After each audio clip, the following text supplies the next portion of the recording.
दोस्तों एक बार फिर से स्वागत है आपका हमारे यूट्यूब चैनल रॉकी राइजी में। दोस्तों साल 2024 बीत रहा है और इस साल तो खेसारी लाल यादव हमेशा के लिए एग्रीमेंट में फंसे हुए थे, लेकिन एग्रीमेंट में फंसने के बाद भी उनका गाना लगातार आ ही रहा था।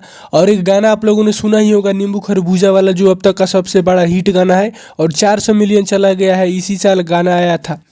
दोस्तों इतना एग्रीमेंट में फंसने के बाद भी खेसारी लाल यादव को सबसे ज़्यादा व्यूज इस साल भी मिल गया है और 7.35 बिलियन व्यूज मिला है और वही पवन सिंह को मात्र 7.32 बिलियन ही व्यूज मिल पाया है। तो एग्रीमेंट में फंसने के बाद भी खेसारी लाल यादव किसी से पीछा नहीं हुए और सभी एक्टरों से आगे निकल गए। दोस्तों इस बात से आप अनुमान लगा ही सकते हैं कि खेसारी लाल यादव सभी एक्टरों से और सिंगरों से कितना आगे हैं।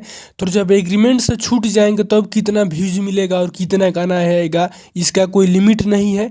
तो बस ये आप सबका प्यार आशीर्वाद है, तो ऐसे ही बनाए रखिए। और हमारा वीडियो अच्छा लगा तो लाइक कीजिए, चैनल पर तो सब्सक्राइब करना ना भूलिएगा।